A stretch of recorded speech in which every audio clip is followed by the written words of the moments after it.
Hi guys, I'm Zach from Loaders Media, and in today's video I'm going to give you guys an updated mods list. I did this last year and a lot of you guys liked it as a video idea, so I thought I'd do it again. Not much has changed since the end of last year, but anyway, so whilst we're here with the engine bay, let's start with the engine bay. First up, we've got my aftermarket coil packs. These are out of a Nissan X-Trail, alongside my custom coil plate with my little logo there at the top. Ooh, pretty fancy, wow! Secondly, we've got the radiator shroud, my own thing, as well as obviously the shroud there in the back for the windscreen. Yee! My girlfriend's filming, so she might be trying to get some pretty fancy angles. It's fine, thank you girlfriend, behind the camera.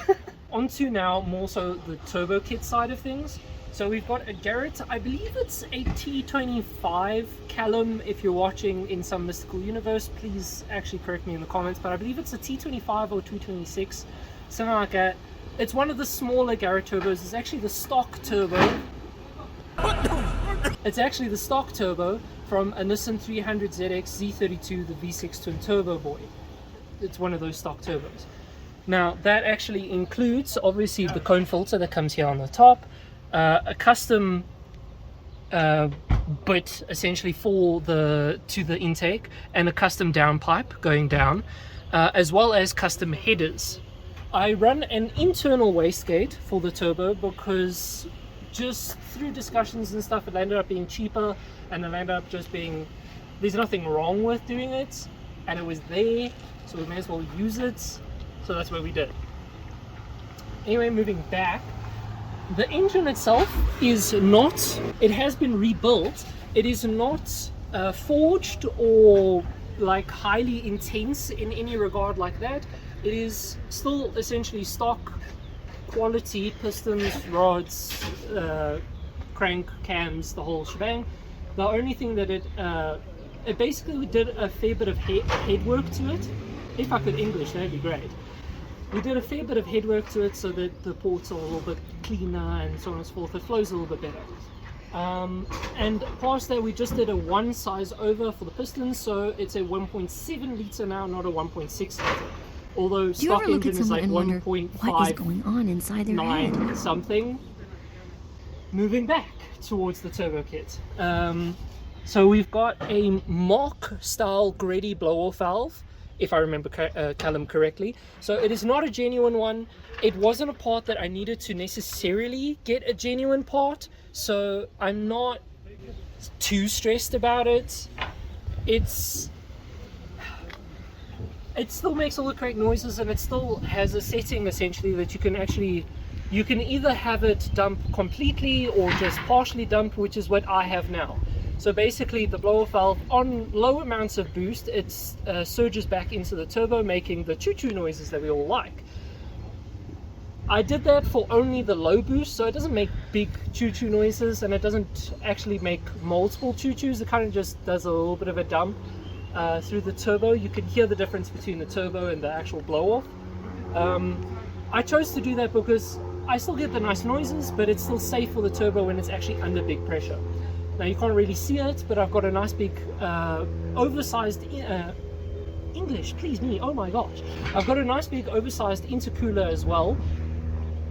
I have no mesh guard, so one or two rocks have hit it and it's bent it slightly. It's okay entirely, to be honest. It's just annoying little chips and stuff, but par with the course, unfortunately. Open mouth cars, so fly, oh no fuck. Oh, it's got RX-8 injectors. That's basically all else that you need to know. Management I will discuss when we, actually no, let me discuss management now. So we've got a PowerMods ECU under the hood. Why is because PowerMods is literally over there, so I can just pop past if I ever need any parts or anything like that. So it ends up just being very easy and convenient for me, as well as it's a program that Callum is very used to coding and programming and so on and so forth, so it runs flawlessly on my car. Additionally with that, it does have availability for launch control, flatfoot shifting, two-step, a whole bunch of different stuff. It's not programmed on my car currently because my diff and my gearbox won't be able to handle it. Okay, I think that's engine side sorted. Okay, moving on to the exterior. So exterior wise, it's pretty stock. There's nothing going on just yet really, but there's a couple of neat little bits and so on and so forth that I'd like to mention. So obviously we have the Nerdworks headlight, LED headlight kit, low profile headlight kit. I don't know how to, there's too many words to describe this. Brilliance is one of them. So they still pop up and down. Most of you guys who are watching this at this point know my lights, so I'm not going to go through them too much. Low profile LED, they're super bright. Cool. Secondly, we have the Nerdworks front lip, which is your generic MX-5 lip that you see all the time, except for the fact it's got this little extra chin piece. Oh, forgive my car for being hella dirty. I literally just drove through the rain. Anyway, so it's got this extra little chin piece. I just think it adds a little bit extra character to the front lip instead of leaving it slightly undesirable in my opinion. But yeah, I think it sits nice and neat. It's cool. I do want to get a little bit better like slots so that it actually vents to the brake ducts. But for right now, this is what I have. Okay, moving on. Up front, obviously we've got rims and tires. I believe that they're A-Line Adventures. I can't remember their actual names, but at the time when I was looking for aftermarket rims, these were the ones that I could find. They were in budget, and to be honest with you, I didn't know that you could buy replica TE37s for like pretty cheap. Otherwise I would have gone for that, but I had to look for something local with the same kind of design, and I landed up with these. I don't actually like them. I do want to change them, but I haven't got the money to do that until I do the wide body kit. So for right now, it's kind of just got to stay as it is. However, underneath, what I quite like is we've got cross-roll brake rotors. So it's vented discs. My girlfriend had a bug on it. So it's got cross-rolled front discs. It's nothing too fancy. It's actually stock material discs. It's nothing particularly wow or fancy. Sorry for the dirty rims as well, but it does actually help with cooling, I've noticed personally, as well as I have restored stock brakes. Now I did want to do a Willwood big brake kit, but when it costs 62,000 rand just for the front calipers and discs, excluding import, I was like, that's more than what I paid for the entire car. I'm not going to do that. Okay. Still staking with the tire, we have Hankook Ventris V12 Evo 2s. I'm going to be honest with you, I don't really understand tires all that well, but I know that it's a 195 by 50 by an R15, and I can't remember the offset of the rims off the top of my head. I believe it's a J7 if I'm correct. Forgive me with wheels and tire stuff, I'm not too familiar. I did my wheels and tires when I was still very new into the game, so I haven't learned much, unfortunately. However, I will remark, these tires are supposed to just be like a hard compound eco wear tire. They are exceptionally grippy. I've joined multiple track days where I'm performing as well as some of the guys on not necessarily like semi-slicks or fancy racing tires, but on tires that you'd feel would be a lot more sportsy than these, and I'm competing with them. So I'm pretty impressed with these tires. They've got good grip. Actually, a lot of the times we laugh because when I try to go drifting, I actually can't because my tires are too grippy. To be fair, I run a very low tire pressure because of how light the car is. This is a custom modification by me. It's called a dumbassery because I decided to roll my car out of the workshop and then left the door open. Yeah. In the rear, again, we have restored brake calipers. Nothing too fancy, same tire and wheel setup. I run a square setup for tires and rims because personally for MX-5s, the shorter wheelbase, I've heard rumors and stuff that basically it performs a lot better on a square setup than it does an offset setup. So I'm going to continue to run a square setup. Oh, this was more dumbassery by yours truly. Moving on to the rear of the car, we have a bumper cut. So it's the stock bumper, but it's just got a slight little cut. because usually it's got just like a little slit here for the exhaust, and then it would have like a weird block here in the middle for a fog light. I hated that, and I thought it looked really gross. This looks so much more aggressive, and I think looks so much better, so we landed up doing that. As well as then we changed, obviously the exhaust got changed up when we did the turbo kits, and we changed it up to a dual exit center of the car. It is a free flow essentially from the headers down, so there's no restrictions except for a small little resonator here in the back. Okay, and last but not least, we have a hard top.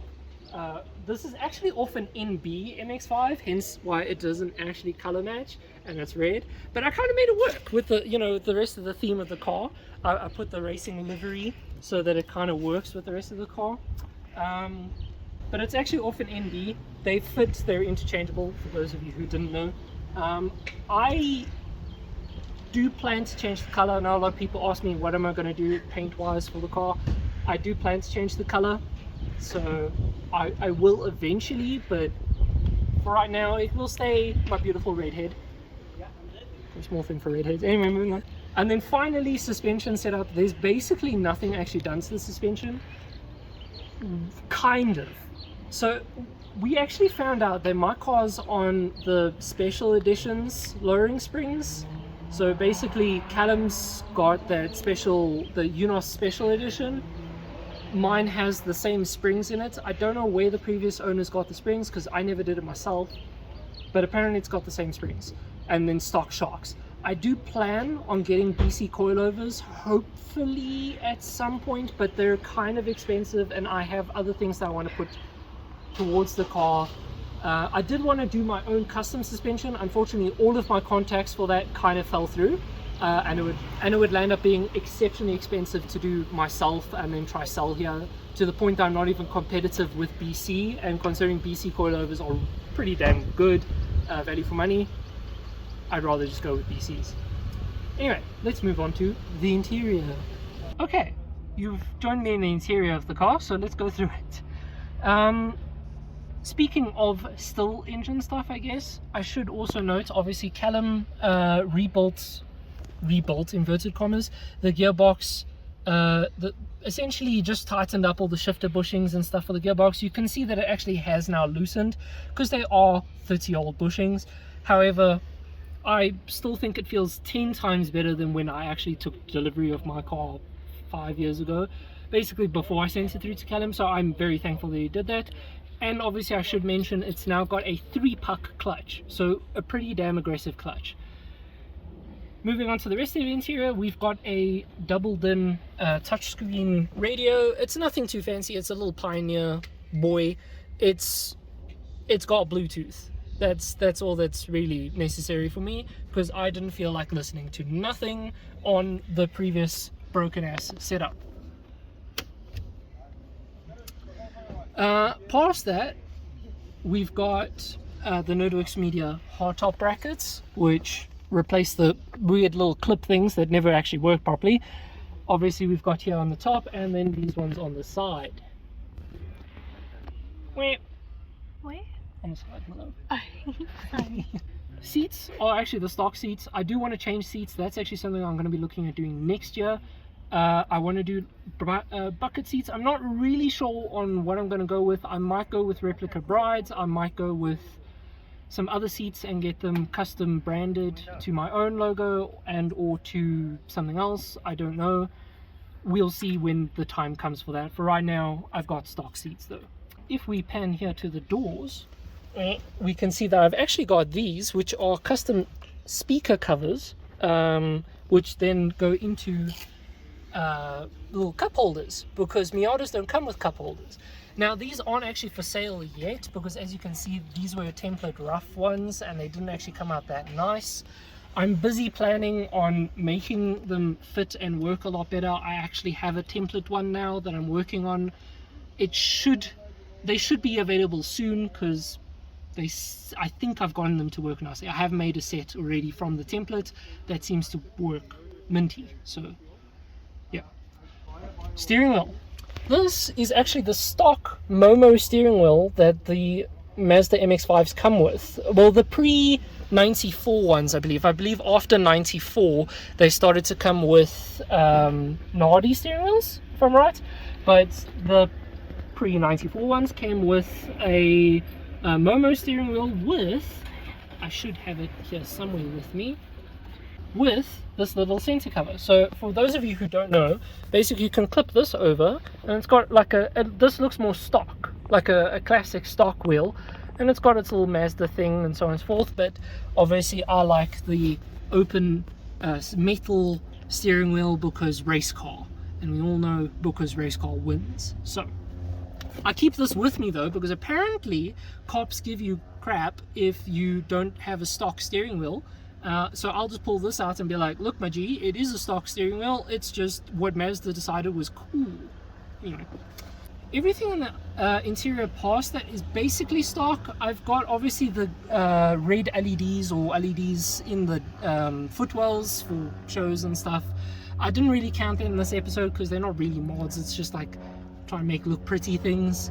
They're actually a little bit ricer mods, so don't really mention them. But anyway, the only thing that is left to mention, and it is very cool, I'm going to even turn on my car to show you guys it. If I pan over here, we can see I have a cool Greddy boost controller. It's essentially, most boosted Miatas you have to replace these with like little boost pressure gauges and AFR gauges and so on and so forth. This boy basically does it for me. As you can see, the FPS of the screen is kind of clashing with that, unfortunately, so you guys can't really see what it looks like. I might try to get a clip at a different frame rate and we'll see, but yeah. Anyway, it basically reads my boost and it controls a whole bunch of different stuff off this tiny little screen. It's very sleeper, very neat, very cool, and I'm kind of glad that I paid the extra little bucks just to have this boost controller. It is so nice to have this rare piece, because Greddy doesn't make these anymore, so I'm very thrilled with that. One thing I've just remembered now, the diff. I have a limited slip diff out of the special edition as well. Nothing too fancy, it's basically the normal MX-5 diff. I think it is slightly stronger, it's got slightly better casing and ratios and stuff, but minutely stuff that you can't actually really tell. But it is a limited slip, it's no longer an open diff, so it helps in multiple regards of racing and drifting and blah blah blah blah blah. That, I believe, is actually it. I don't think I have anything else to mention, which makes me kind of sad because I really thought that I had more things done to my car, but anyway. Oh, my girlfriend's very smart. She's pointed out here on the side, I've got my door sills.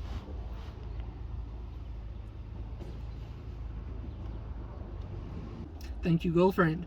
Anyway, in short, it's just to make the neat, it's just to neaten up the sides here a little bit, as well as it acts as a little bit of like a scuff plate, because I know from my car, unfortunately, pretty much here, just where your foot would come out, it lands up, the previous owners ended up scuffing it a fair bit, so it just neatens it up and it protects the actual body of the car and stuff.